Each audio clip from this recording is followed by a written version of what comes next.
coming. I'm Ginny, Schroeder, Leader of Counseling Services at FISC Consumer Credit Counseling, and I'm speaking today with Spaeth, who is one of our financial counselors. So we're really glad you came. Recently at FISC, we've been studying how to help people with their student loans, and we've run into a lot of people who are in trouble with their student loans. And so this is a really important presentation for us to make to you all. So if you have questions, please ask them, and we'll get started. I'm here today to sound the alarm because, like I said, I have worked with some people who have come in with overwhelming student loan debt, and they haven't been able to find a way out of it that is satisfactory. And you know, we just went through a foreclosure crisis, a housing crisis. Do you know what the next big crisis is that they're predicting? Student loan debt. And it's already here from what I've been seeing. It's already here. People have loans that they cannot pay off, that are overwhelming to them. Things have changed in the past 10 years, in the past 20 years as far as student loans. When I went to school, we didn't come out with such a large burden as kids are coming out of school today with. The cost of college has gone up. The amount of federal support assistance that you can get has gone down. And over the last few years, family incomes have decreased about 7%. So there's a big change. It's going both ways. The costs are higher, incomes are lower, assistance is lower, so people are coming out with a much larger amount of student loan debt and feel like they have to turn to private loans or Parent Plus loans in order to pay all the expenses. So that has resulted in now we have $1.3 trillion in student loan debt. And this is more than the debt that we have on all the car loans that are out there. And there are a lot more car loans than there are student loans. About 25% of student loans are in major delinquency, meaning over 90 days delinquent.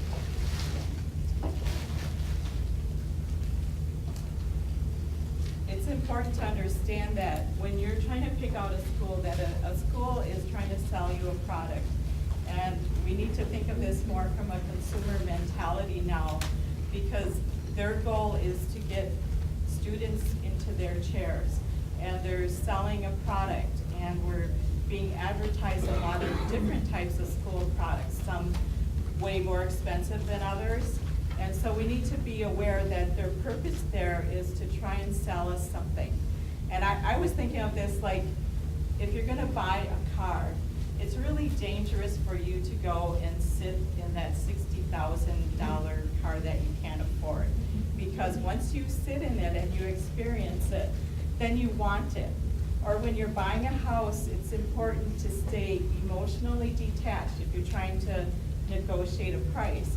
Because as soon as you feel like, I have to have that house, then they've got you. And it's the same way when you're looking at schools. Try to stay detached as you're looking at schools, and don't get to the point where you say, I have to go to that school. I read an article recently called 5 Things I Wish I Knew Before I Went to School. And this article I do have in a handout. There are handouts on the tables. You can turn those over now and hand them out.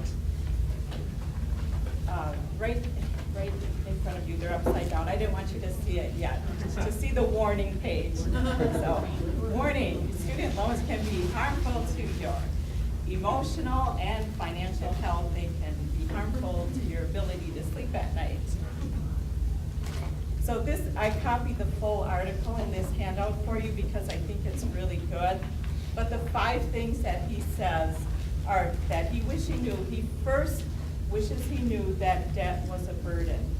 When you go into school and you're 18 years old and they say, oh, you can take out these loans, and you say, okay, I'll pay them off later. You think, we'll figure it out somehow later on.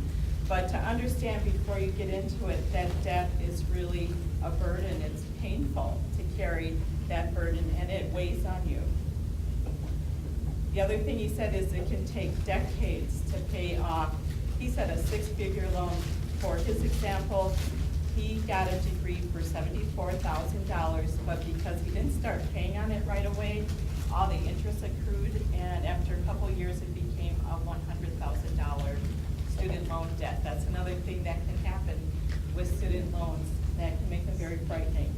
So you have to understand you can be dealing with this for a long time. You can cut your expenses, but you have to be flexible. And that's what I was talking about with don't fall in love with a certain school or a certain program. If you're flexible, you can cut your expenses a lot, such as living at home while you go to school for the first 2 years. So you have to remain flexible. Starting salary is not a sure thing. So the school might tell you, well, for this degree you're getting, you can expect to start at $50,000. Well, your first job might pay you $29,000. So the starting salary isn't guaranteed, so it's not a sure thing that you'll be able to afford the payments on your loans. And his last of the 5 points was government programs can hurt you even though they're designed to assist you. And that's going back to where he took out those loans at $74,000, and then he used some government programs to defer them, and in the meantime, they grew and became monsters. And I believe he also had private loans, and that was another thing that his parents had co-signed, and then when he did start paying them, he was in trouble with his parents, and it harmed their relationship. On a point on what Ginny just said, as far as co-signing, once they graduate, the year after they graduate, you can get your son or daughter to sign over strictly to that. So that's a positive thing. Just be aware of that. Now we have a little video for you to watch, which hopefully we can get that.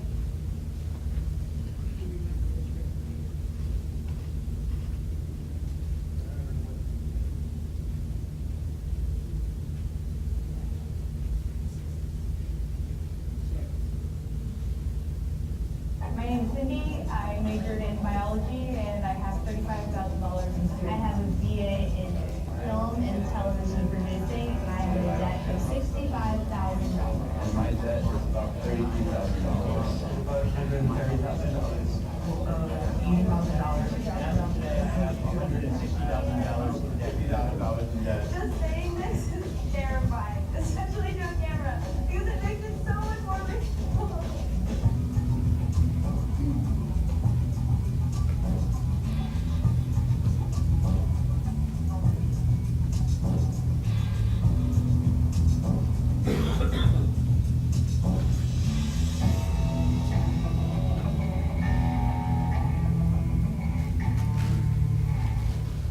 My grandfather was in World War II. He was in the Big Red 1, which stormed the beaches of Normandy. My dad was a Green Beret in the 5th Special Forces in Vietnam. And what my dad has always told me is that he didn't want me to have to do that. And he said, you have to work hard and you gotta go to school, because I didn't get to go, and I want that for you. And I said, okay. I also want that for me, and I thank you for that. My parents are both college professors, so it was really important for them that I go to college. There was never any question about where I would be going or that I would be going, and so they decided to do whatever it took to make sure that I had a college education. My dad being very blue collar, my mom not really getting an education outside of some schooling, some high school. They definitely wanted to give us a little bit more than what they were able to achieve in their lives. If I hadn't taken out student loans, I wouldn't have gone to college. So I just took them because otherwise it would have been going to college part-time or starting out at a community college. When I took it out, I think my goal in mind was just graduate, use that money and graduate. thinking about paying it back? I had no idea what a student loan was when I went to college. My dad just told me we're splitting it. I'm like, okay. You just have no concept, like when you're younger, what anything costs. When I was 18 and deciding, yes, that I was going to do this, I kind of did it. It was a leap of faith. I was like, it's going to work out. This is a huge amount of money. I can't even really fathom how much money this is. So yeah, I'll do it for my education. And it's definitely a stress every day.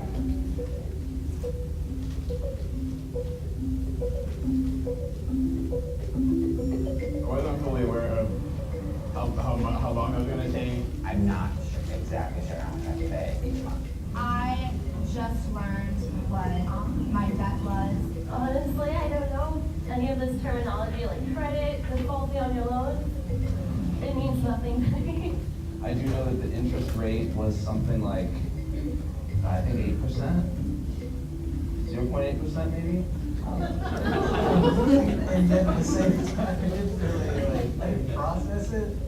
I didn't think to myself, oh hey, I'm gonna be in debt for the next 10 years of my life. This is great. I just assumed, well, I'm sure I don't have that much student loan, and really every year in September and January, I just signed whatever came my way, not really looking at it, just trusting that I was being taken care of. I really wish I knew more before I went in and got all this debt. My mother put herself through school while raising 2 boys on her own, and she is 46 years old, and she is still paying off her loans.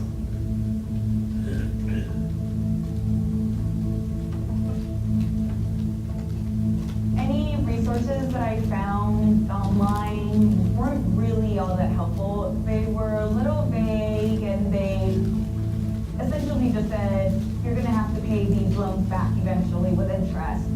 If you go to websites that teach you about debt, they're not only convoluted and condescending, but they often will ask you if you want more loans. In hindsight, it would have been great to have a better resource in my hometown or at my school to prepare me for what I'd be in for. Not just with what college would be like, but what after college would be like. And then I was rudely awakened after I had graduated and started getting letters, saying, you owe $35,000 and we need it by this date. If you could pay it in full, that would be great. Really? Who could pay this in full? I have a $500 monthly payment that I have to make on all of my loans every month. And so, you factor in rent and utilities and everything, and I usually have about $100 extra a month for myself. I now owe in interest every single month about $900 in debt, which means if I want to make any sort of headway between now and 2052, when I'm scheduled to pay it off, that I have to pay at least $1,200 a month, every month. I think that when I was 17 and applying to schools, if someone had told me that I had to pay $450 a month, I wouldn't think it was that much money. But now after kind of living on my own off campus and paying for a lot of my own bills and stuff, I understand that is a lot of money, especially given that the economy is so bad, and I'm nervous about finding a job that will pay enough for me to pay my loans, but also for me to stay alive and pay rent and have food and stuff.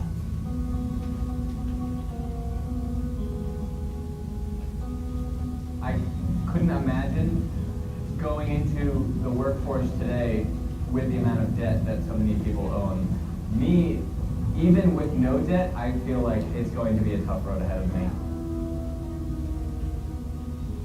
I graduated undergrad with $40,000 in debt, and I studied German. It's not like nobody needs someone who speaks German, and so I had a really hard time figuring out how I was going to pay my loans. Oh, well, first I'm gonna write a screenplay, and then I'm gonna win a lot of Oscars. Then I'm gonna have so much money that my debt doesn't matter anymore. I would like to do internships with, people that I really like, and jobs and businesses that I would really like to work with, but I'm not sure I'm going to be able to do that. In fact, probably with my English degree, I'm going to apprentice to become a butcher, which has nothing to do with Hemingway or Joyce or whatever. I wish money had not gotten in the way of me continuing my education. I elected not to continue graduate studies after a year because I didn't feel comfortable incurring $40,000 to $50,000 more in debt per year. The job I have right now has nothing to do with what I studied, either an undergrad or a graduate. It's merely because I have to pay this off, and because I was told that you need college. I realize that it's not worth the money sometimes. It's not worth me, spending the rest of my life paying off the debt that I probably can't really afford.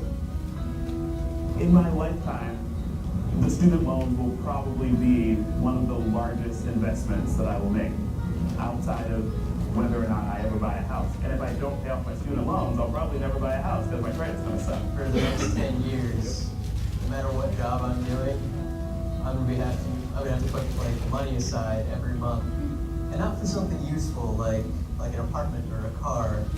It's gonna be to pay off my debt.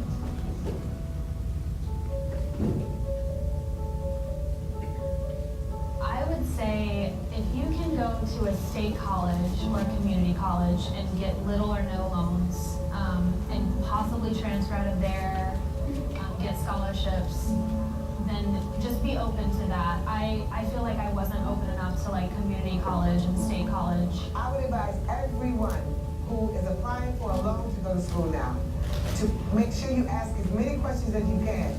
Go and find out a how-to as to how to get loans for school. Hit the internet. Make sure you ask questions about interest rates. That is very, very important. Work while you're in school if you can, and that way you can kind of start, saving, putting things aside, and it just gives you a little bit more breathing room to figure out what it is that you want to do. If you can, put yourself in a position to make interest payments while you're in school, so you can pay less later on.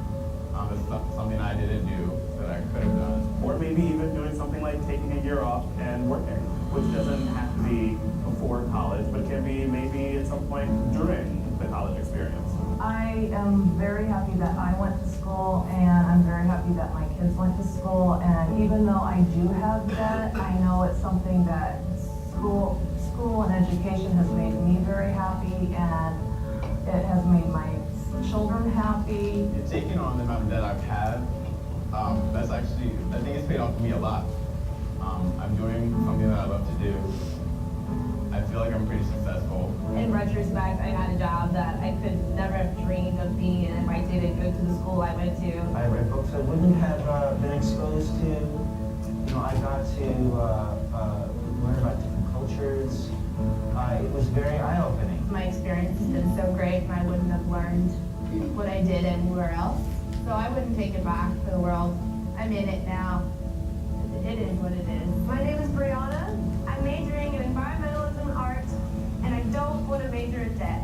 My name is Ash Matani, and I majored in screenwriting, and I don't want to major in debt. I majored in German and law, and I don't want to major in debt.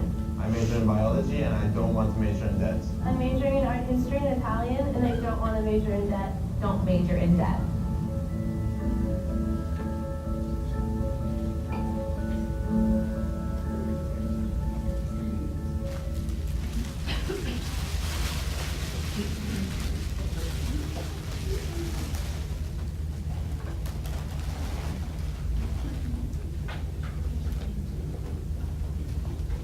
Now that Ginny's done all the gloom and doom, I get to do the fun part.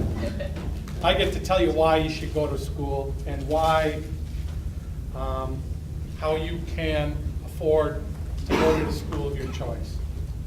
The student loan debt is a great crisis, but if you do it the right way and you do it certain ways, you'll be able to afford to go to the school of your choice.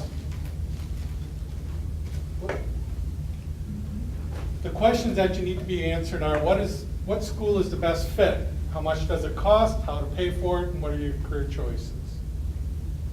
There are different types of schools, and as they mentioned in the video, you have your public 4 years, and around here it's UW Oshkosh, Green Bay, Stevens Point. You also have your private 4 years, Lawrence University, St. Norbert, Marion College. You have your public 2-year, which are the UW Fox Valley, UW Fun Lake, UW Richland, and then you have your technical colleges, which are Fox Valley Tech, NWTC Green Bay, or Lakeshore Tech. I didn't put one other type of college that you probably see advertisements more than anything else around here, and those are the for-profit schools. Be very, very wary about the for-profit schools. Number one is their tuition tends to be thousands of dollars higher than your average, the average private four-year. So just be aware of that if you're doing courses. Many employers don't look at a for-profit school in the same vein as they do with the public schools or the private schools that are nonprofit or claim to be nonprofit.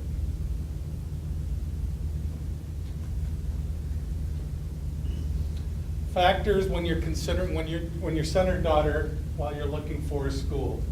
The campus, the class size, location, distance from home, majors, tuition affordability, housing options, all of these things are things that you really want to take into consideration.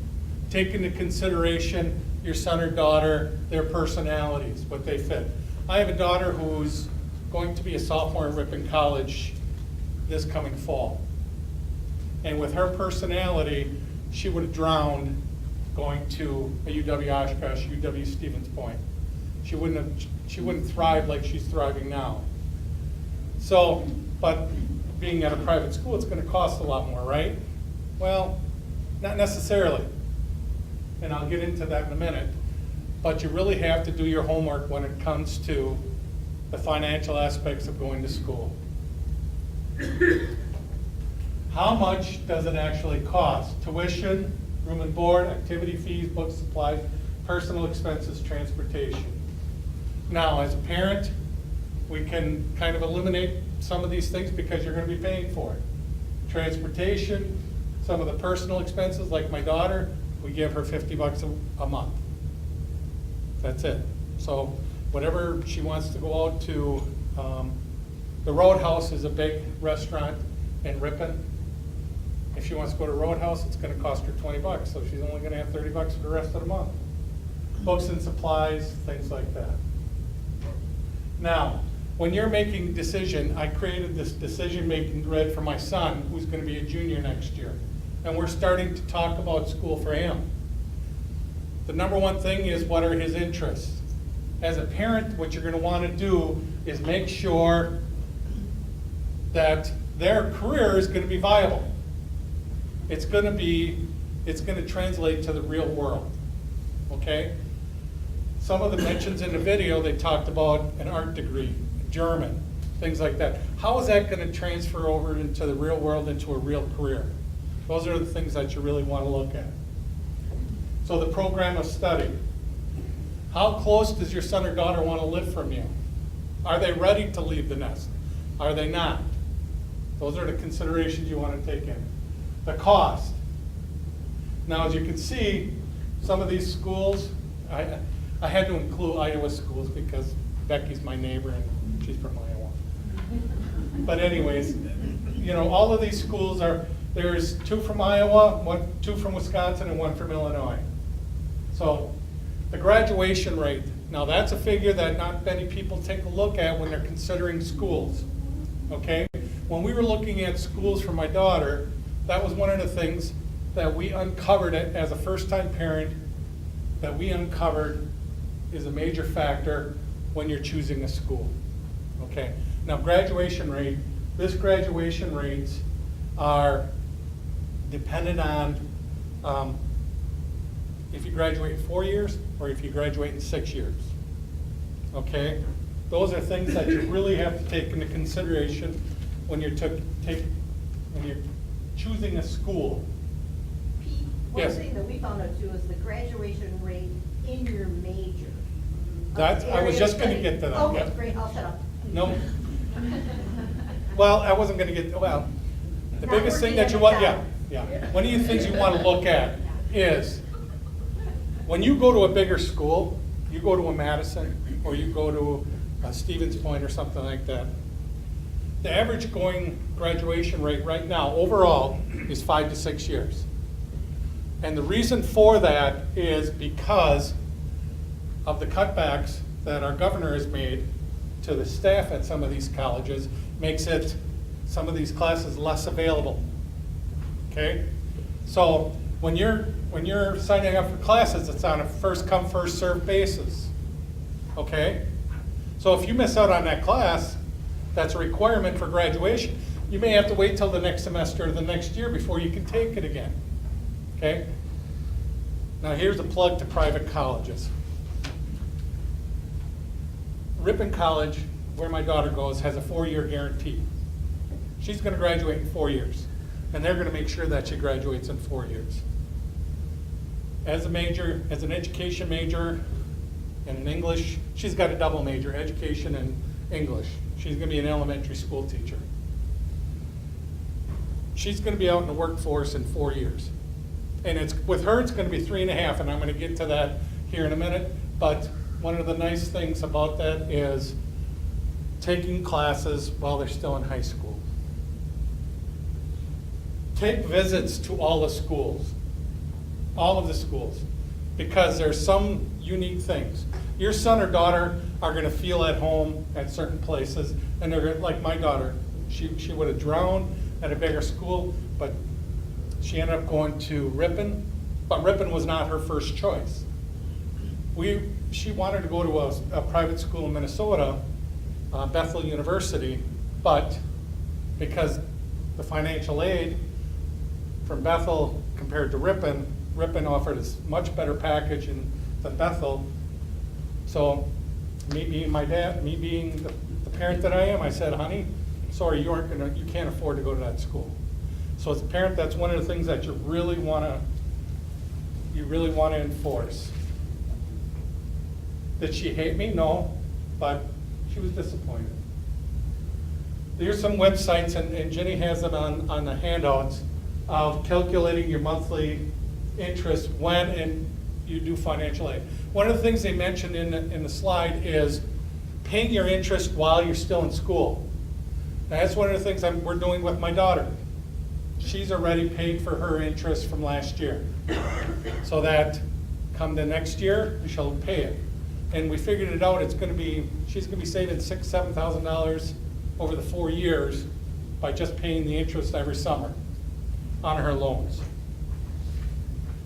When you're taking out loans, or when you're getting your award letter from the college, there's going to be different types of things on there. And some of them are types of federal loans.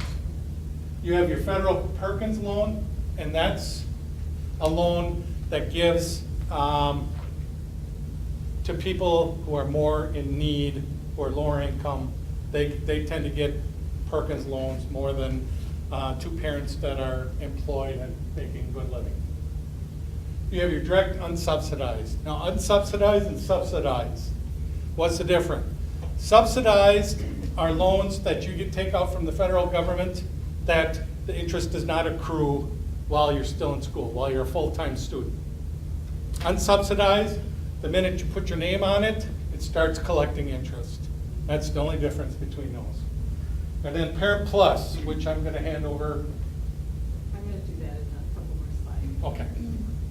Now, on your award letter, you're going to see different loan options. And as you can see, the Perkins loans, this is just an example of a student who is taking out loans. Federal Perkins loans, federal subsidized loans, and unsubsidized. Now, if you went to a private school that cost $42,700, this only adds up to $7,500. So that means the parents are going to be liable for $34,500.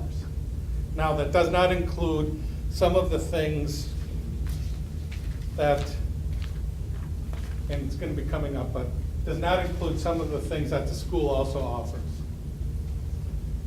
Again, you have to pay back some of these things. Now, how to read your award letter.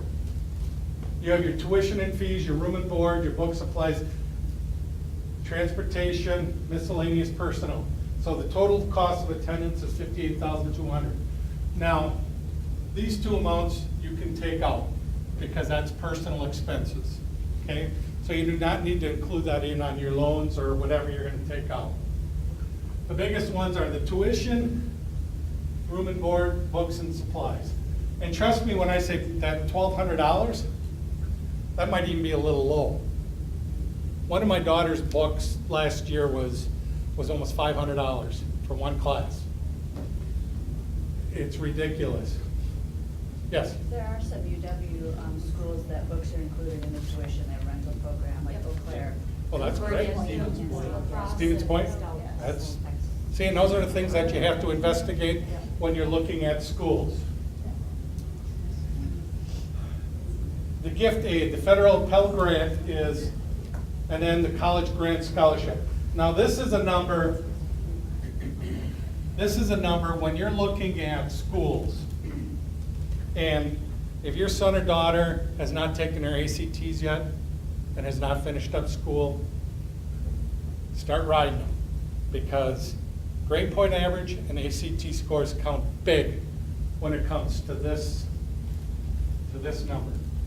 The higher your GPA, the higher your ACT score, the more gift money you're gonna get, scholarship money from the school. Okay? And that makes a huge difference on where you're gonna go, you know, to school and things like that. I just want to say a caution about when books are included in the cost for a laptop or something like that. That's probably, that cost is built in somewhere. It could be built into tuition, it's just called something else. So whenever you see where they're doing that type of comparison, it's not always an apples to apples. So you just have to kind of keep that in mind. Well, yeah, the other thing too is, it may not be under books and supplies, it might fall under activity fees or something like that. Electronic fees. Electronic fees, Ours was online, and you just had it as an electronic fee. so. All right, now I'm gonna hand it over to Ginny, and Ginny gets to be the Grim Reaper again and talk to you about Parent Plus loans. Well, let me explain why. I just had a parent in my office last week who had a $95,000 Parent Plus loan. Her son is brilliant.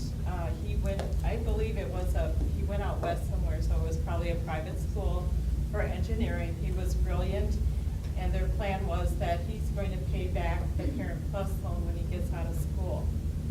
Well, what happened is he had a major psychotic breakdown while he was in school, and he is now disabled and cannot hold a job, and probably will not be able to.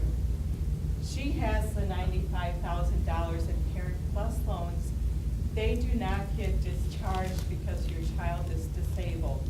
If she herself were disabled, they would be discharged, but because it's her child and not her, she is required to pay them. And just like with other student loans, that you can't file bankruptcy on most student loans. It's really, really hard to do. It has happened, but it's very rare. So she's stuck with this Parent Plus loans. Student loans, eventually, if you haven't paid them off, you still owe them, they can take them out of your Social Security payment. They can take 15% of your Social Security. So that's why I have the ball and chain on there. I have a client also that I met who has $150,000 in Parent Plus loans for 3 children that they put through the school. Now, one of the things that I want to really talk about, number one, whose education is it? It's the child's. Number 2, who's got a longer potential of earnings? The child. And number 3, you can't retire on loans. So you really want to take that into consideration. So I'll let Jenny finish, but I just wanted to bring that up when it comes to Parent Plus. What's that? That's kind of Grim Reaper-ish. Well, I know, but it's Ginny's topic, so I can interrupt. In the bad news. No, the good news is you do not ever have to take out a Parent Plus loan. You don't ever have to take one out. And it's like I was saying before, don't fall in love with a certain program, with a certain school that would require other loans. You don't have to take one out. No one's holding a gun to your head saying you have to take out this Parent Plus loan. So if you do take one out, make sure that, I would say that it's no more than 50% of your annual income total over all 4 years, or 6 or 9 years, however long you're going. You know, they say you can take out 1 year of your annual income. I think that's way too high.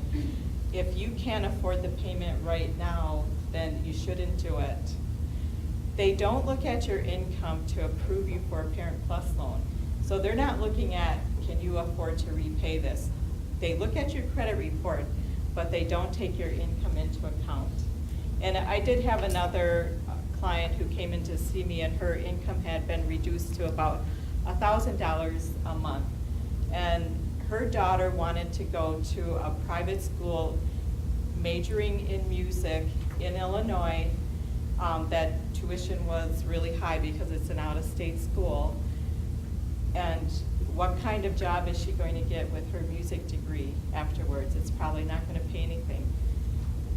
This mom was approved for a $25,000 Parent Plus loan for the freshman year of her daughter's college. And I tried to talk her out of it. I thought I had her convinced, but then she came back in and she said, but she really wants to go to this school. So you don't have to take out Parent Plus loans, and don't fall in love with a certain school. Make sure the major is something that will give them a good paying job if they graduate. A lot of people don't graduate, but they still have the student loans from the 2 or 3 years that they went without graduating.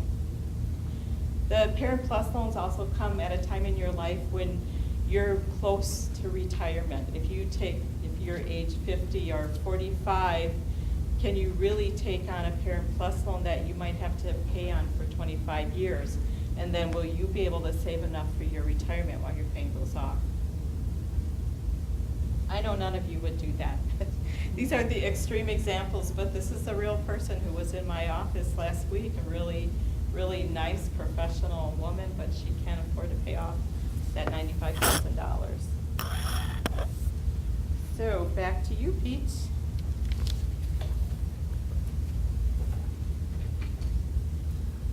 Some of the ways to reduce cost of education. Number one, live at home.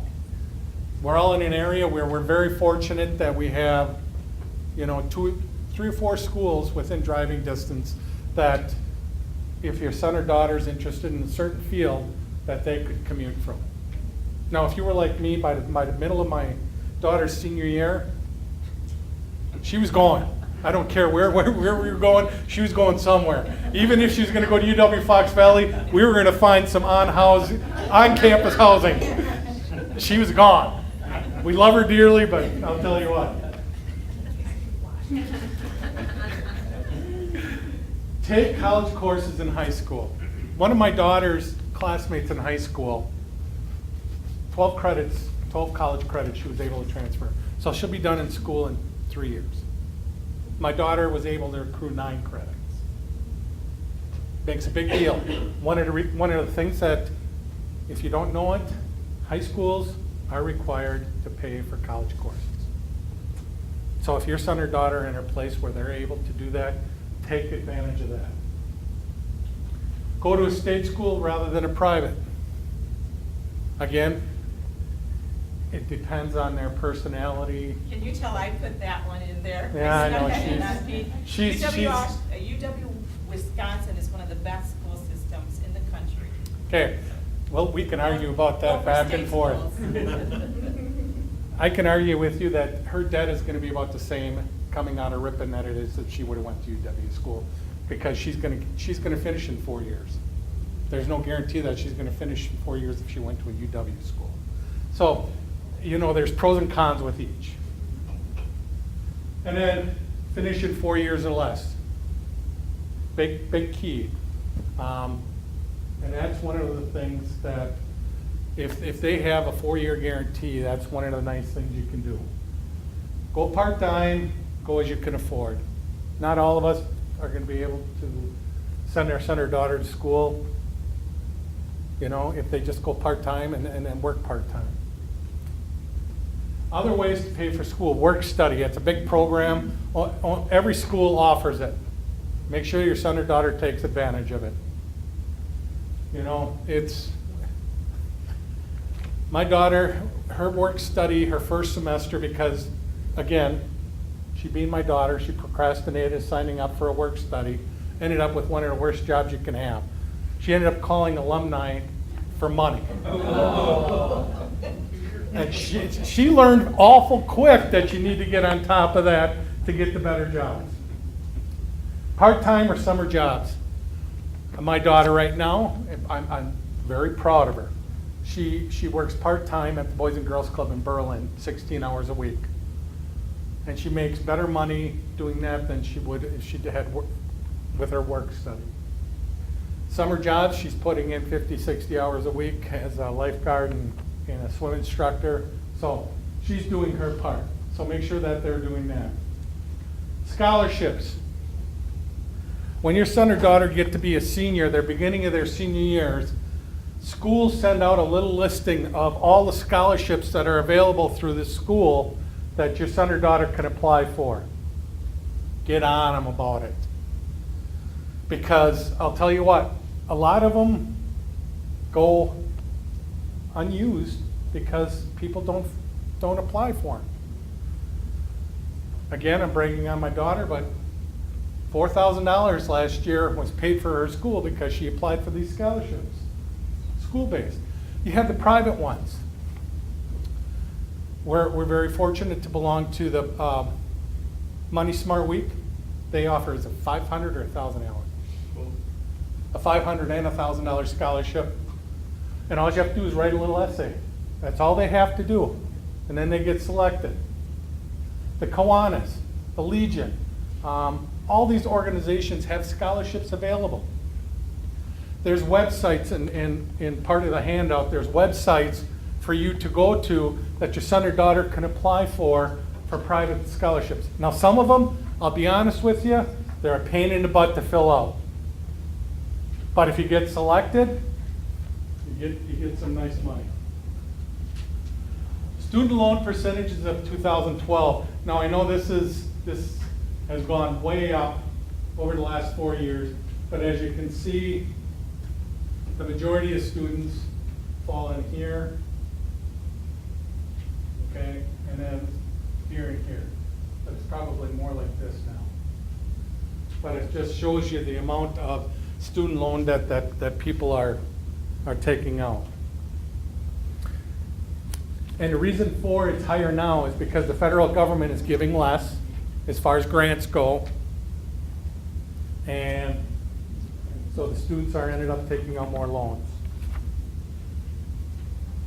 Things to remember when taking out a student loan. You need to pay them back regardless if you graduate or not.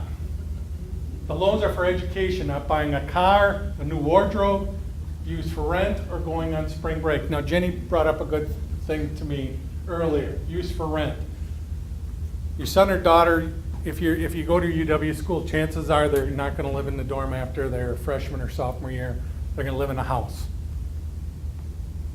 It can be used as rent.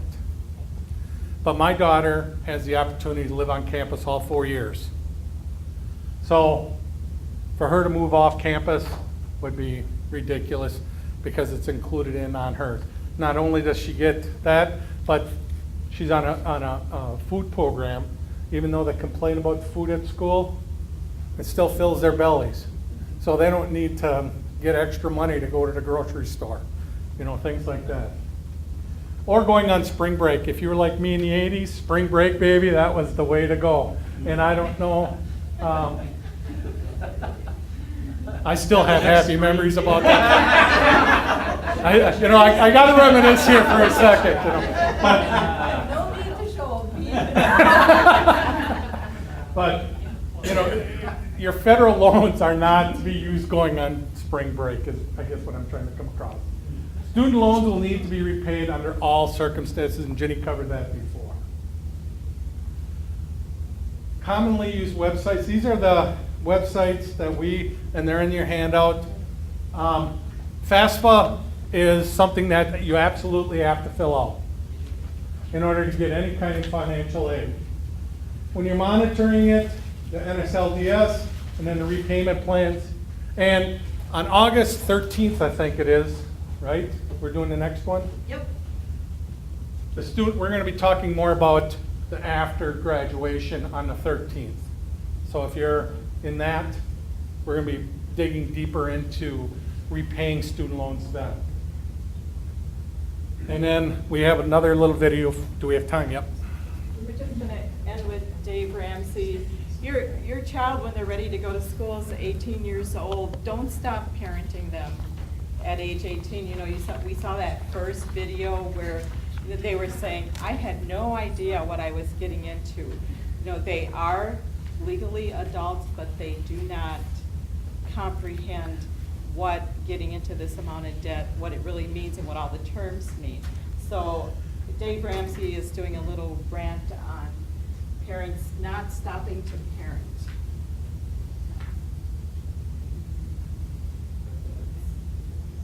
I'm doing this.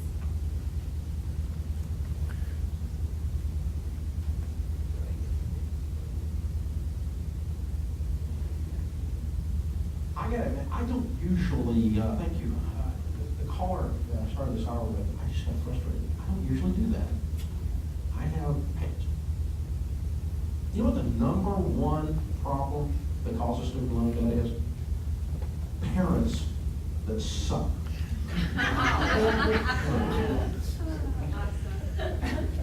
If you parents would step up and look at your kid and go, no, you don't need to spend $200,000 getting a PhD in German polka history because that's a useless freaking degree. If you parents would have a backbone and look at your kids, they wouldn't go do this stuff. They're 18 years old. They're wise in some ways, other ways they're dumber than a rock. And they need you to love them enough to continue to parent them. Just because their bodies grew up doesn't mean that they're ready to make all these $200,000 decisions by themselves. It's absolutely nuts. They need you to give them guidance.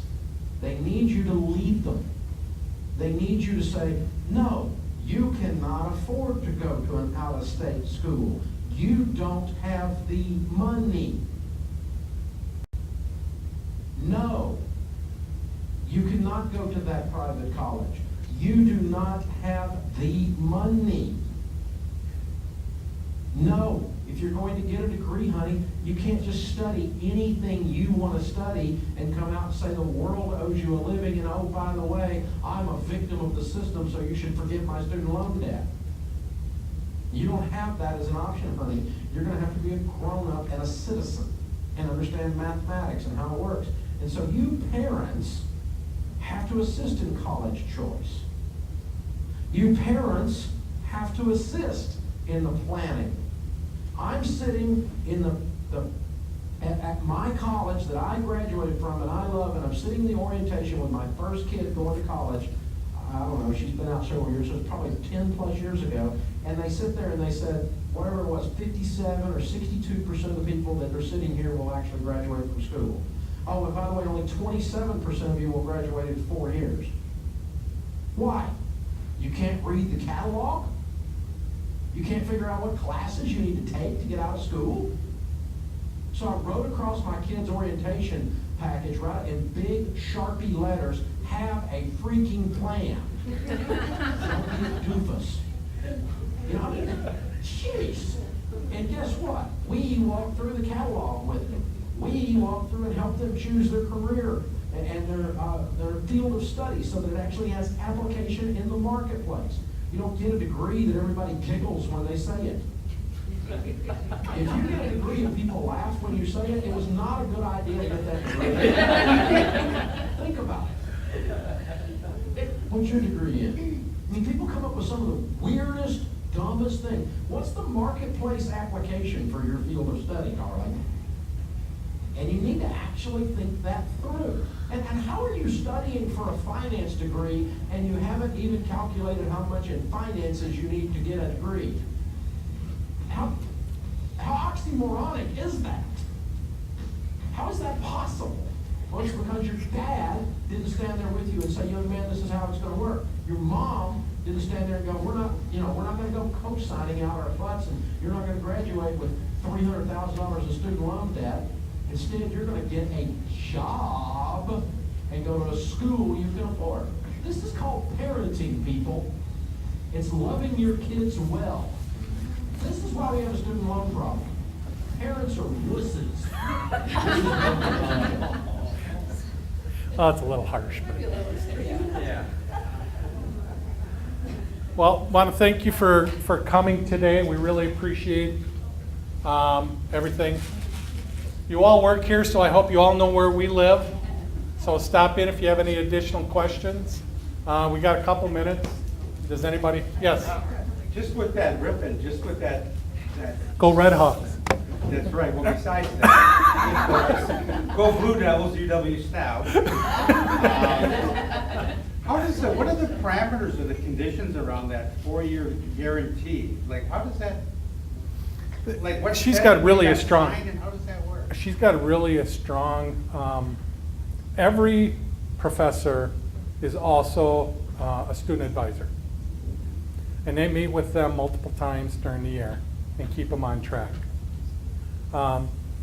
Katie was struggling with a course her first year, and her advisor saw that right away and got her a tutor and got her going so that she was successful in that class. That's one of the ways.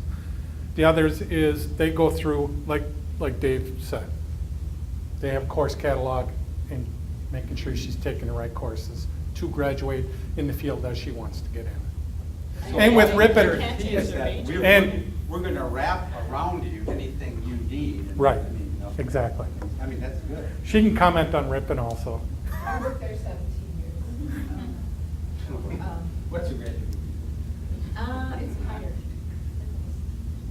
Anyway, no, I think also smaller schools, like private schools, yeah, because they have the advantage of being small, they can design the curriculum and present classes and courses of study that they know will accommodate. Whereas in a bigger school, they don't often have that luxury. You Right. have a lot of part-time teachers, they fill seats, they physically fill seats. And so I think it's just a very different way of approaching education. So, fewer classes, but broader, a lot of interdisciplinary approaches. I just heard about on Monday, we were with some parents, and we're looking at only public schools, but they have 2 children who are going to private school next year, son and twins. And it was a week before the May 1 decision day when you have to let your school know. And Drake called Nate and said, well, are you coming, aren't you coming? I'm just really struggling with the fact that it's farther away, so transportation costs are higher, and blah, blah, blah, blah. And he has a very good GPA and an excellent ACT score. Well, we'll give you another $3,500 a year. So just for those conversations with private schools, they get so much more often say, here's another $14,000 to take it off the top. And so it makes it pretty equal to going to public school. So there's if you like the private schools, there's a lot of advantage. You can do a lot of dickering with them, and as long as your student has been graded. But Well, that's the key point. Well, Is they have endowments, Right. they have Yeah. endowments, and they do a lot of discounting, they call it scholarships. Yeah, but they do discount, Absolutely. I mean, that's just so backwards, don't say that, I would say, I work there now. But that's really what It it is, is, and yeah. that's their goal, is to make it affordable for most, but you have a few more high-end payers. Right. Pay for Paying tuition, and they, so it becomes. Yeah, don't let the sticker shop deter you, no matter what Ginny says, from at least checking out private schools. Yeah, and I think you can go in and dicker at a state school as well. So if you're not satisfied with your package that they give you, you can go in and talk with them. Like you said, especially if the student is a really good student, Right. the school wants them there. That's the key. One other caution, when you, schools will often give you additional dollars in loans. It doesn't take much to get it, but be very cautious about doing it, because Yeah. again, it's there, but they don't have a lot of parameters around that. They're assuming you. Take what you they need. get the money as revenue. Yeah, make sure you take what you need and don't. One of the things my daughter came to me just this week, she goes, Dad, I got a credit card offer. And I said, honey, you're going to cut that baby up because you don't need a credit card right now. So that's another factor to be aware of are those things. Thank you again, and I hope you come back on the 13th.